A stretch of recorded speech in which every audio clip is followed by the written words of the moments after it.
Well, good evening, everybody. For those who don't know me, my name is Reena, and I'm one of the campus pastors on staff with UCM.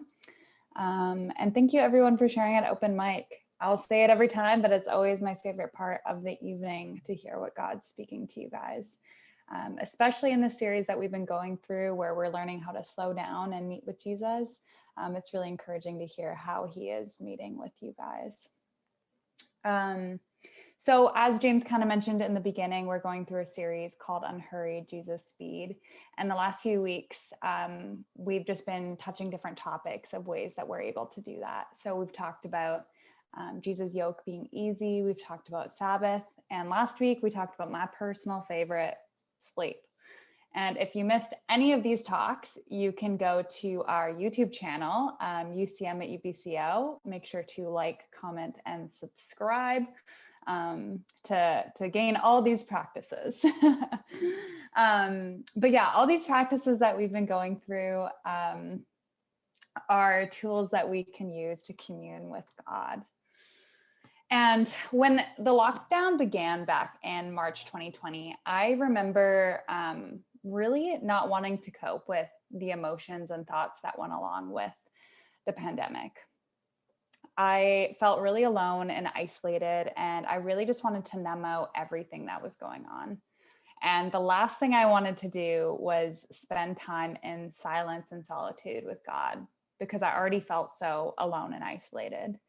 We were kind of forced to slow down and be alone. And instead of embracing it, I actually turned to escapism and filled every silent moment, every free hour with something to take my mind away from the chaos of the world. I bought a bike. I started listening to more podcasts and shows. I went on copious amounts of walks. And I even briefly joined a pyramid scheme. I was isolated and ran from what would truly fill my soul, connection with the Father.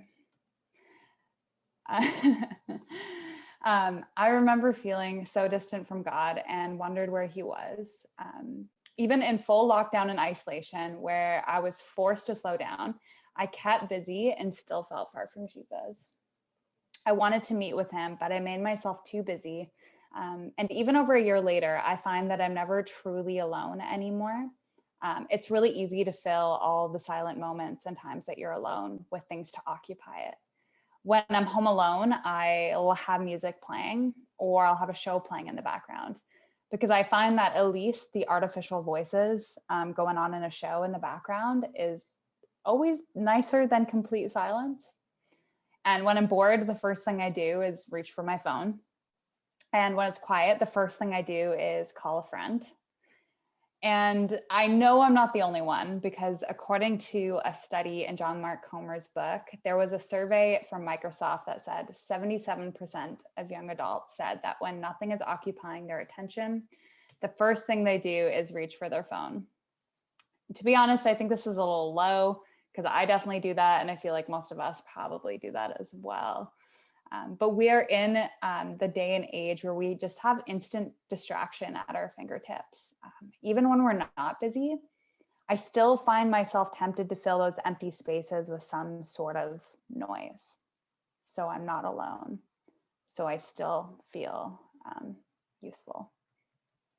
Can any of you guys relate to that? If you do, maybe you can just give me like an emoji in the chat or something. Can you do that? I don't know if you can do that.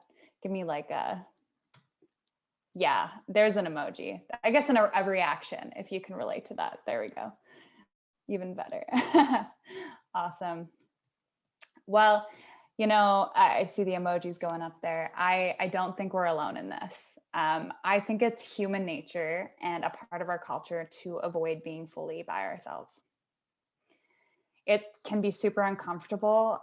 However, Jesus often intentionally got away from the noise to be alone in silence and solitude with the Father.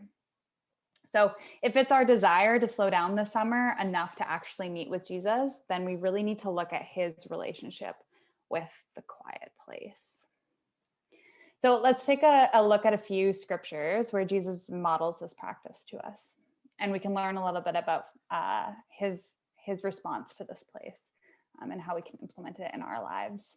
So the first chunk of scripture we're going to look at is Matthew 3 and 4. Up until this point in the Gospels, Jesus hadn't started his ministry yet. And in chapter 3, we see that Jesus gets baptized, and then almost immediately after he got baptized, he got led by the Spirit into the wilderness to be tempted by the devil. And it said that after fasting 40 days and 40 nights, he was hungry. So very beginning, before Jesus starts his ministry, he was led into the wilderness. And this word wilderness or desert place, depending on your translation, is in the original language means a few different things. But one translation that I like the best is the quiet place. And so that's what I'm going to refer to it as, which is just this idea of silence and solitude. Before Jesus started his ministry, he spent 40 days and 40 nights in this quiet place or lonely place or desert place. And he spent in this place in complete silence and solitude. And oftentimes I think we look at this passage and think of the wilderness as a place where Jesus was at his weakest and where he just got tempted by the devil. But in reality, Jesus was led into the wilderness because only in the quiet place, Jesus would be at his spiritual height. It was only after being in this quiet place for a month and a half that Jesus became strong enough to withstand temptation. Jesus actually came out of the wilderness empowered to do the work that was set before him. This is where he began his ministry and everything he did before he actually started doing anything. Let's look at another example of Jesus in the quiet place. So if we look at Mark 1:35-39, it says this. Very early in the morning, while it was still dark, Jesus got up, left the house, and went off to a solitary place where he prayed. Simon and his companions went to look for him, and when they found him, they exclaimed, "Everyone is looking for you." Jesus replied, "Let us go somewhere else to a nearby village so I can preach there also. That's why I have come." So he traveled throughout Galilee, preaching in their synagogues and driving out demons.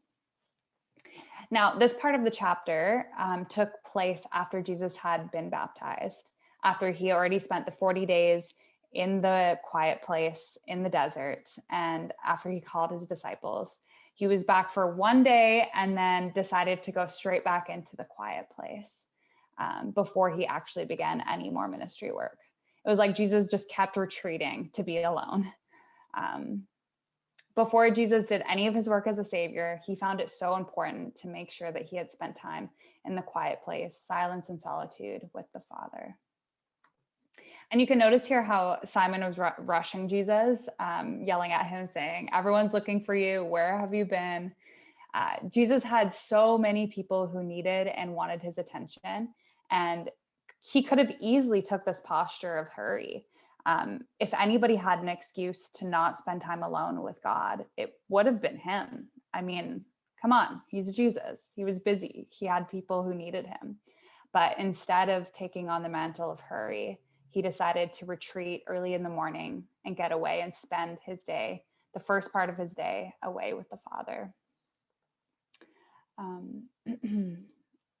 He consistently made the quiet place priority over the demands of people.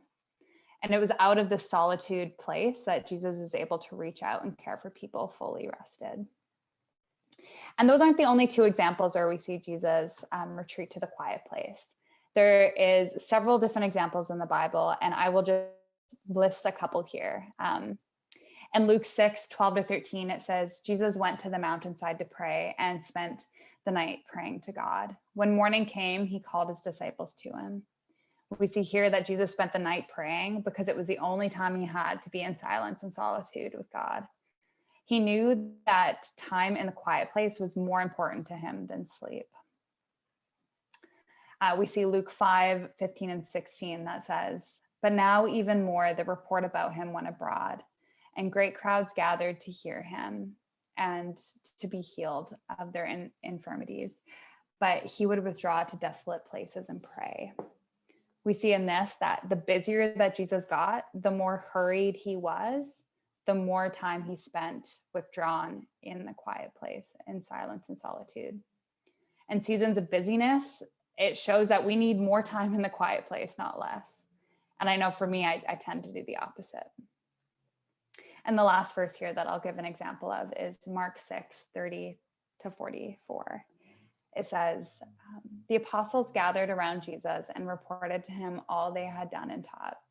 Then, because so many people were coming and going that they did not even have a chance to eat, he said to them, come with me by yourselves to a quiet place and get some rest. Jesus invited his disciples to come and meet with him in the quiet place where they would find rest for their souls. So there is a bunch of examples in the scripture, and it's very obvious that this quiet place, silence, and solitude was a top priority for Jesus. He put a high emphasis on withdrawing away from the demands placed on him to be able to spend time alone in silence and solitude. And like we've been saying throughout the series, the John Mark Comer quote, if we want to experience the life of Jesus, we have to adopt the lifestyle of Jesus. And this was a big part of his lifestyle. So then what does silence and solitude look like? Jesus practiced it, but what is silence and solitude, and how do we practice that? What does that look like? Well, silence, first of all, I'll talk about that one first. As I mentioned in my first story, silence is really hard for me. And I think we often get intimidated by silence. And I think if we're honest, sometimes silence actually scares us. I know it does for me, if I'm being honest. And for me, what I've been trying to do to start incorporating silence, because I'm not always great at it, is I've been trying to eliminate noise in the background when I'm alone. So for me, this kind of started to look like while I'm cooking, instead of having friends playing in the background or some sort of podcast or multitasking, I've just tried to allow myself to be okay with just cooking and silence. And it's harder than it sounds, but I've noticed it growing on me. I've also tried to go for walks without podcast playing and just listening to the sounds around me. I've turned off my phone to have no silence filter. Silence is basically just the elimination of noise, and it could just mean turning your phone off, lying on the couch. It could mean going for a drive without music. That one would be really hard for me anyways. But essentially silence is quiet, no noise, no distractions, just you, your thoughts, and God. And I remember being in college and finding this almost impossible to find places of silence. We actually had prayer rooms in our dorms for this kind of thing. But I remember even when I would go into the prayer rooms, you could always hear people outside the doors. And then, of course, the inevitable FOMO kicks in and my extrovertedness just goes wild and I just become distracted. And it was always really hard for me to actually find a place to be silent. And I just remember thinking it was impossible to do while living in dorms with a ton of people. And as an extrovert, I really needed convincing to actually make silence a practice. And I know the introverts in our school, they always had their hiding places that they found ways to escape. But the scary thing was for me, I realized that I could have gone like all 4 years of my college and never truly experienced silence just because I was surrounded by people all the time. And if I was honest, a part of me probably would have been okay with that. But if silence was a practice of Jesus, then that's a scary thought to think about. And it would actually be a danger to my soul.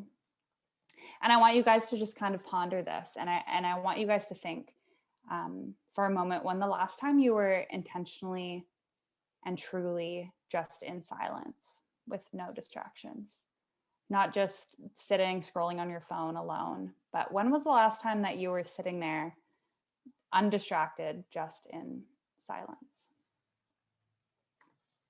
Solitude.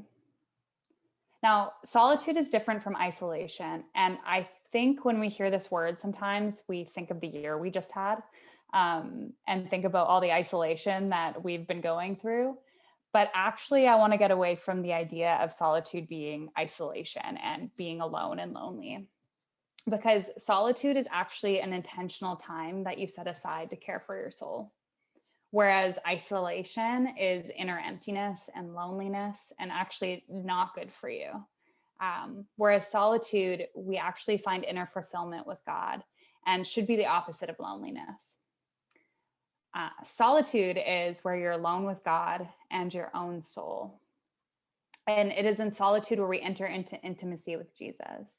It's into solitude that we become aware of our worth.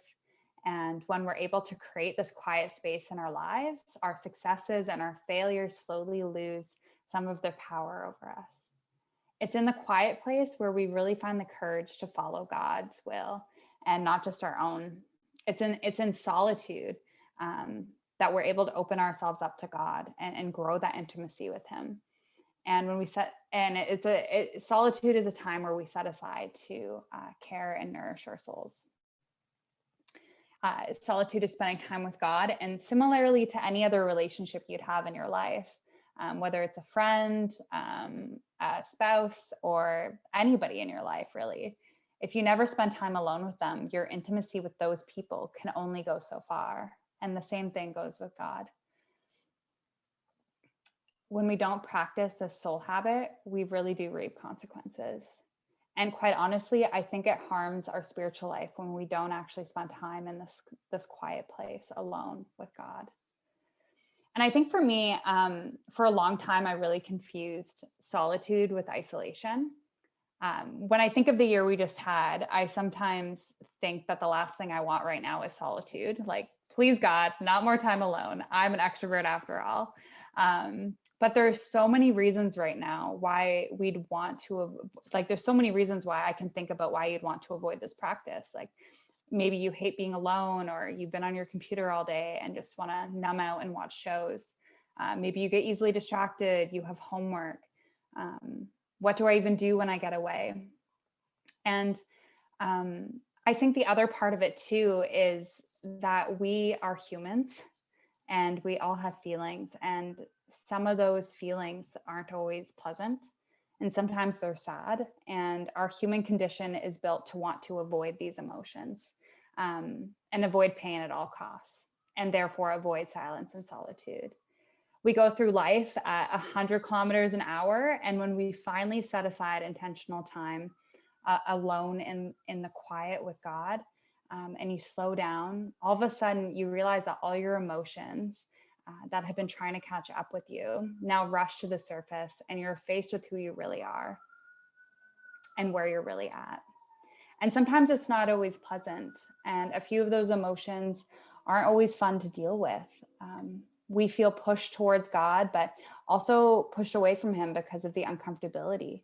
And a lot of us are just, if we're honest, sometimes scared to be alone. But if I'm honest, it's in the quiet place where God speaks the loudest. And so all these reasons and excuses we can think about to not enter into the quiet place is more the reasons why we should. Because it's in the quiet place, yes, that we're faced with these uncomfortable emotions, and we might not like being alone, but it's in these places where God speaks the loudest. And when I avoid the quiet place, my soul pays the price. I feel distant from God. I feel anxious. I become more easily tempted and emotionally unhealthy. In the story I mentioned in the beginning of COVID and in isolation, I felt so distant from God, and I just needed a way to slow down and meet with him. I didn't want to be alone in the silence with my thoughts. So the only chance I got, I ran from it. But what I learned from that is that when I spend intentional time engaging in silence and solitude, I allow myself to emotionally mature and hear from Christ. That the place that I was avoiding out of fear of pain and loneliness ends up being a place where I find freedom and fully embrace the life of Jesus. When we take time each day to practice silence and solitude, it's like having mini Sabbaths throughout the day. We've been talking about all these practices, and we've talked about having a Sabbath during your week. But what would it look like to take time each day in silence and solitude, just to meet with Jesus, to slow down, to stop, and embrace the uncomfortable, because that's where God wants to meet us. So I would really encourage us all to have silence and solitude in our lives.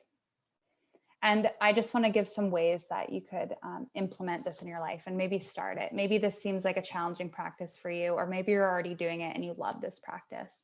But I just want to give you guys some exercises that maybe you could use to start to implement this. I would say just start by picking a time and place to practice silence and solitude.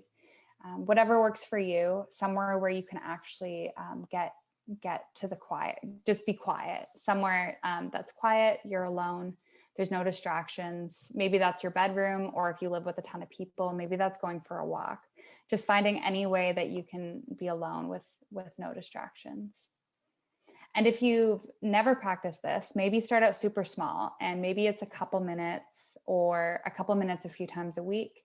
Or if you've practiced this, maybe it's more like 5 minutes every day. And just make it a reasonable goal with where you're at. And again, this is guilt-free. This is where God just wants to meet with you. This practice is really for us to slow down and meet with Jesus. And so you can take away any of the shame or guilt and not being good enough at this, because yeah, we're all growing and we're all learning. And this is just one way that Jesus modeled his intimacy with Christ, intimacy with the Father. So some other exercises and practice to kind of get you into the space. There's this app that I've been using, I know James has been using, and it's called the Centering Prayer app. And I'll kind of model that to you guys at the very end here. And this app basically helps you walk through a time of silence and solitude. And basically you can type in the duration that you want to be in quiet, and it gives you you can do 1 minute to 30 minutes. And once you press start, a little gong will go off, and then you'll be silent for that amount of time. And then when gong goes off again, that means your time has finished. And I see that James just put it into the chat box. This has really helped me a lot, because sometimes I think when I go to sit in silence and solitude, I am always looking at the clock like, oh my gosh, is the minute over? It just really centers me, and it starts it off really well. And then the gong is just a great additive. It's better than your Apple alarm clock. But we'll try it at the end here. So that's one suggestion I would have to start you off. Just try 1 minute, a couple times a week, and see how that goes for you. Some things that you can do while you're practicing that, like when you go to just sit in silence, I think sometimes we're like, okay, I'm silent, now what? Well, one thing that you can try is breathing prayer. We're going to be talking about some of these practices in huddles. So if you're not in one, it's not too late to hop in one. But breathing prayer is one exercise that you guys can try. This is basically just in your silence, try to take a deep breath and just notice your breathing, notice your body, and just allow yourself to just silently love God. This is just praying without words, and just taking time to slow and focus on your breathing and focus on God. Nothing super crazy, supernatural about this, but it's just a way to center yourself on him. And then also another thing that you can do while you're in silence is just feeling or listening prayer.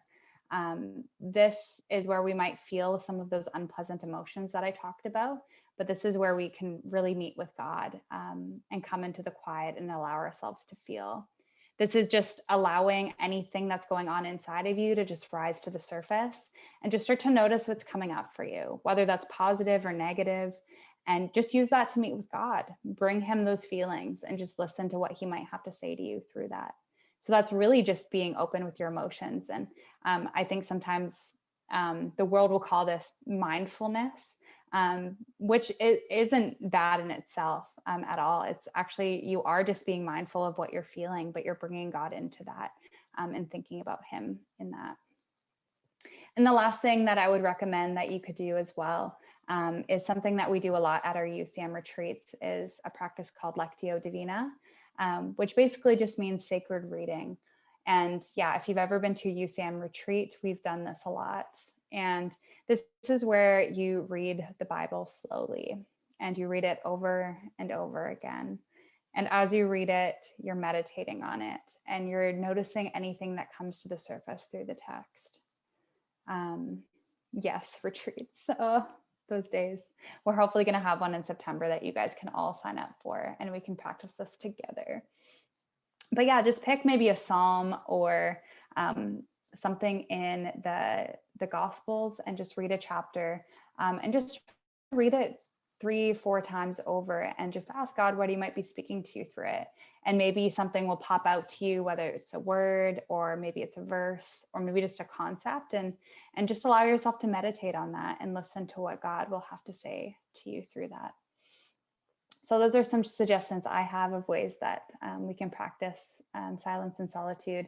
And I just wanted to invite Aiden up as well. She's going to kind of give some of her experience and kind of give a bit of application on this and struggles that she's had and practices that she's done in her life. So yeah, Aiden, go for it. Cool, thanks, Reena. Yeah, like Reena mentioned, my name's Aiden. Just introduce myself quickly. Yeah, I'm on staff here with UCM.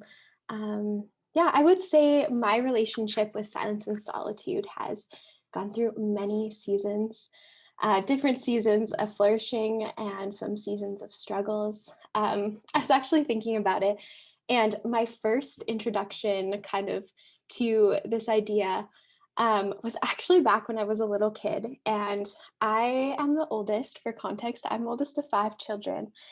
And so I'm sure you can imagine the house I grew up in was constantly buzzing. And so my mom actually introduced quiet time. It was something we did every single day. It was a part of our daily routine.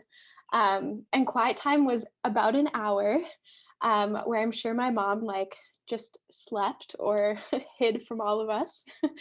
But we had to be alone in our bedrooms with an emphasis on being quiet.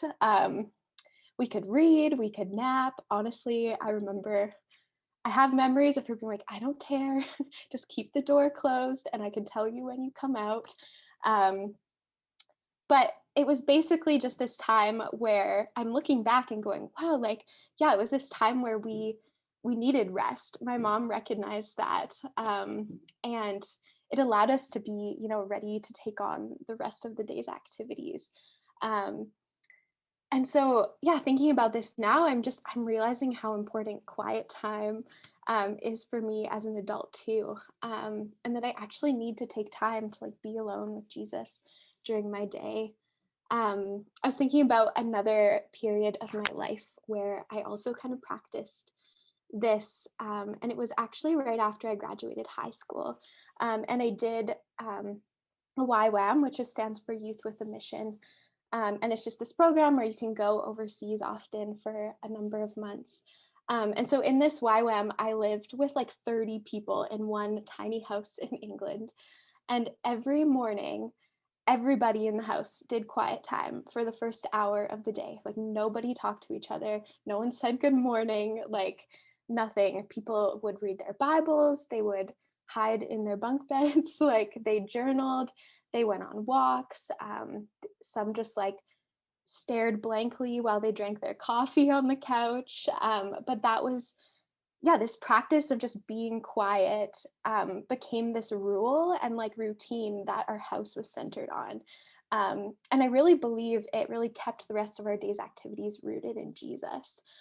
We were doing a tons of missions work and during the day, and we needed that time to process and pray and have invite God into our day in the morning. And I found that after a while, what I actually started to do for my quiet time was I would go for a run. I would get up early and I would go to a local park just down the street. And for me, I found that actually it was really important for me to physically get away and go to a quiet place to commune with God. And it was kind of this marker, I was leaving this busy bustle of the house and I was going to commune with Jesus in this park. And it was I was just remember I loved those mornings. They were so beautiful and peaceful. And I felt like God really spoke to me during those times. But it was really important for me to actually name that, I'm going for quiet time and I'm going to meet with Jesus and be intentional with that. And it's been 5 years since I was living in that house, and I no longer live with 30 people. I live with just my husband and our dog, so it looks very different now. But that practice of having solitude in my day and quiet time is still really important to me. And so one way I have found myself connecting with God a lot recently, um, in this quiet place, is actually just going on a walk. I am in that 5 years, I've also lost my love of running. So walks are more where it's at. But I found, yeah, that through this pandemic, I'm alone a lot. I don't leave our apartment. And so again, that like physical act of leaving and um, yeah, and going and communing with God on my walk has been really refreshing.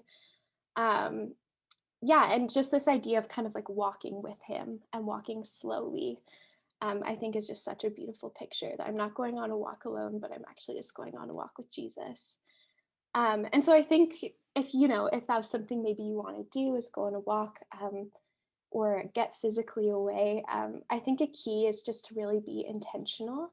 Um, and so this might look like thinking about like, where are you going to walk? Is it really busy during that time? Do you have super chatty neighbors? Like I do not, we live in front of a school, so I do not do my quiet time walks at like 8:30 when all the kids are being dropped off.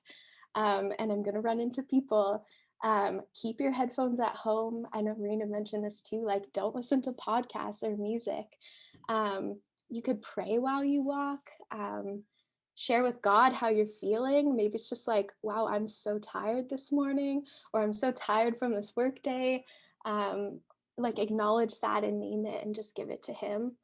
Notice your surroundings too. Breathe, like notice your breathing, and the fresh air that's going in and out of your lungs.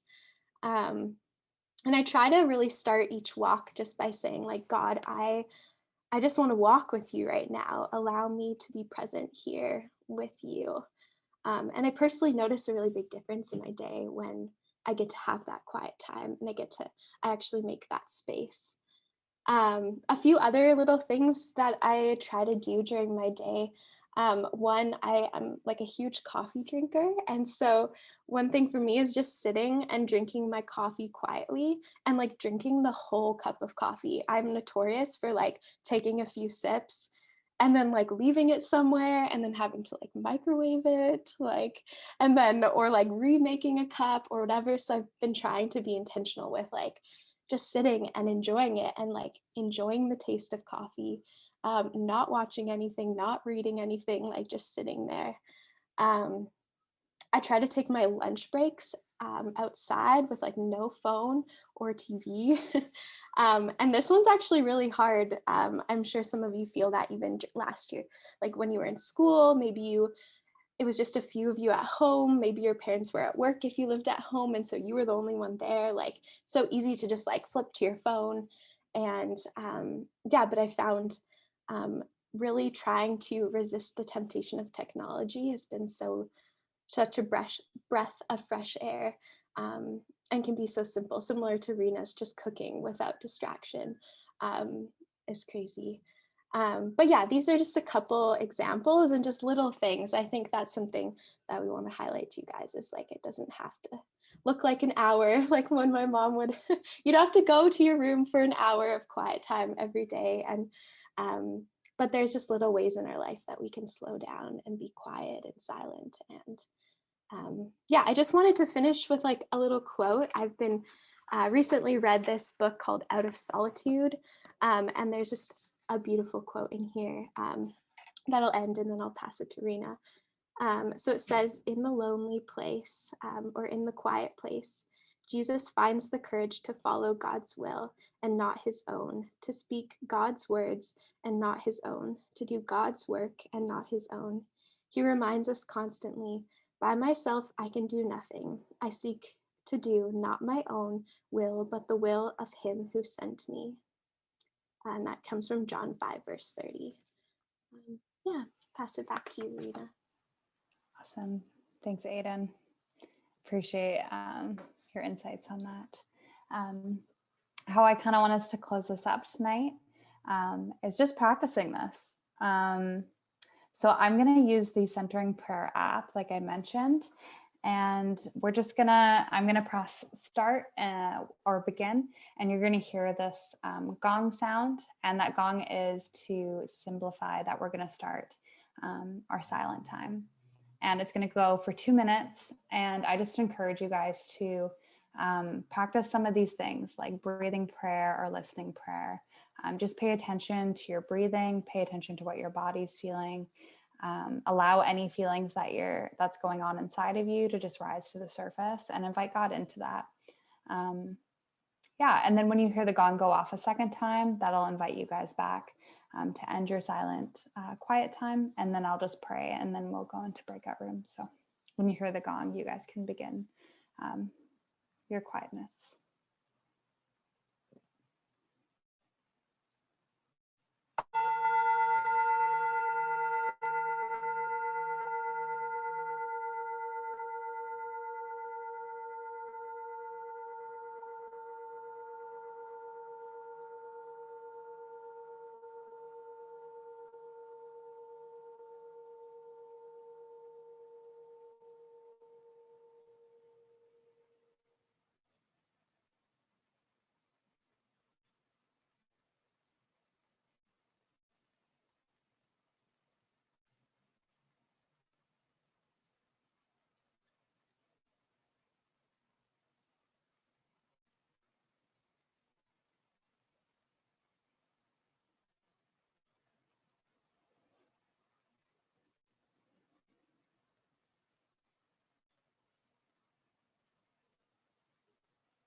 Jesus, thank you so much for who you are and who you are in our lives.